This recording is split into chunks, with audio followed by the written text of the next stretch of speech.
Nhưng mà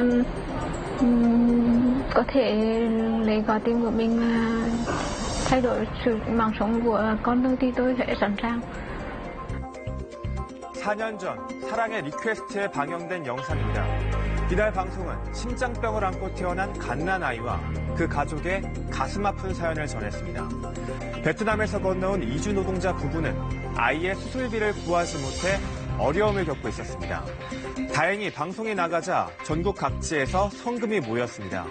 그런데 최근 놀라운 사실이 밝혀졌습니다. 어렵게 모인 성금이 이들 부부에게 제대로 전달되지 않은 겁니다. 이들 부부에게 통역을 해주던 베트남 출신 여성과 그녀의 남편이 중간에서 성금을 가로챈 겁니다. 사건의 전말을 한번 따라가 보겠습니다.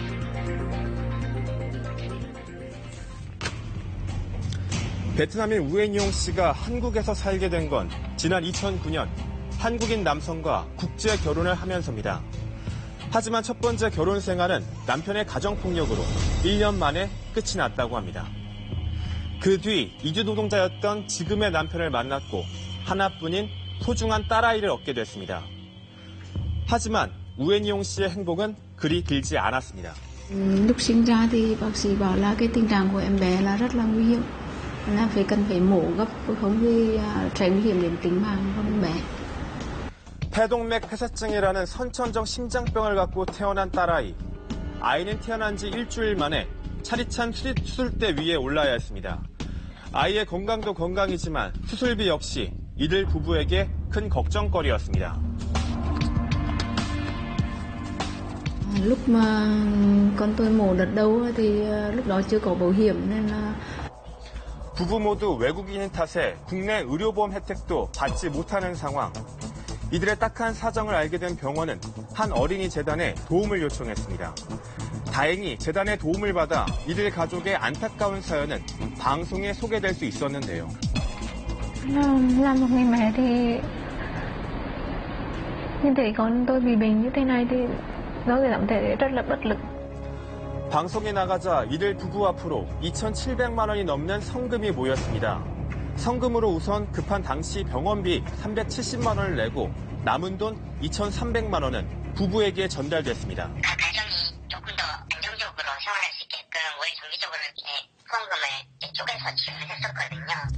그런데 어찌된 일인지 이후에도 부부의 형편은 전혀 나아지지 않았습니다.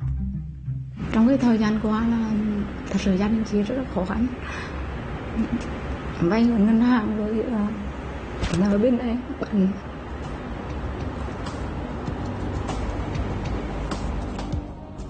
하루 12시간씩 공장에서 일을 하는 우엔용 씨. 남편 역시 지방에서 막노동을 하며 병원비 때문에 진 빚을 갖고 있었다는 건데요. 대체 이들 부부에게 전달된 기부금과 재단의 후원금은 어디로 가고 병원비로 빚까지 지게 된 걸까? 무려 4년 만에 사라진 후원금의 비밀이 밝혀졌습니다.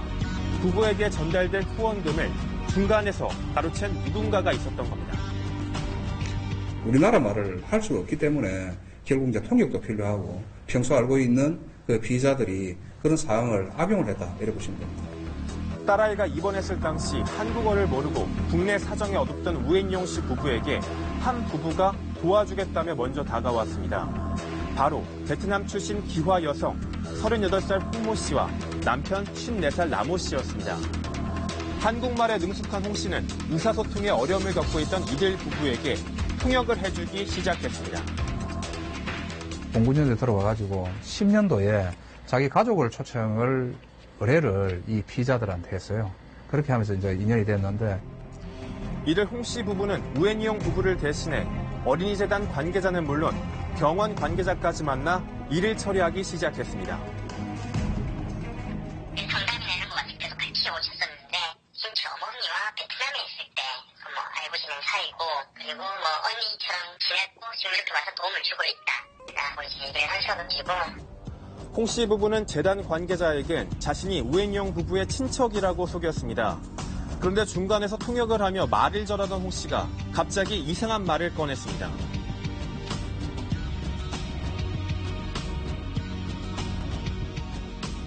Trước khi lên ban mổ thì chị Hồng nói là phải có 3 chân. Thì chị Hồng thì con chị mới được mổ. Thì một lúc thì chị cũng thể lo đủ được 3 chân. Thì chị không mới nói là thì chị cho mượn tiền trước cho con chị mổ rồi sau này trả dần cho chị. 이미 재단에서 병원비를 해결했다는 사실을 알았던 홍 씨 부부는 정작 우엔용 부부에게 자신들이 병원비를 대납했다고 거짓말을 한 겁니다. 그리고선 이들 부부에게 1년 동안 천천히 갚으라고 선심을 쓰는 척 연기까지 했습니다. 결국 홍 씨 부부에게 3천만 원을 갚기 위해 우엔용 부부는 다달이 월급을 쏟아부은 건 물론이고 지인들에게서 돈까지 빌려야 했습니다. 지인들한테 돈을 한 2,200만 원 정도를 이렇게 빌려서 사기 피의자들한테 전달한 걸로 이렇게 저희들 확인됐고요. 그런데 이들의 악행은 이뿐만이 아니었습니다. 후원금 지급 통장까지 관리해주겠다며 후원금 850만 원까지 인출해 자신들의 생활비로 썼습니다. Để ông giữ cho để sau này có tiền đi bệnh viện với mổ những lần sau này cho con. 경찰은 최근 홍 씨 부부가 연루된 다른 사기 사건을 수사하던 중 이 사건을 인지하고 홍 씨 부부를 붙잡았지만 빼앗아간 돈은 이미 다 써버린 뒤였습니다. Mới đầu thì em cũng hơi giận, nhưng mà sau đó em suy nghĩ lại thì đó là người ơn của mình và người giúp đỡ con em, nên là em không. 이들 부부는 경찰의 수사가 시작되기 전까지 후원금을 떼었다는 사실조차 알지 못했습니다.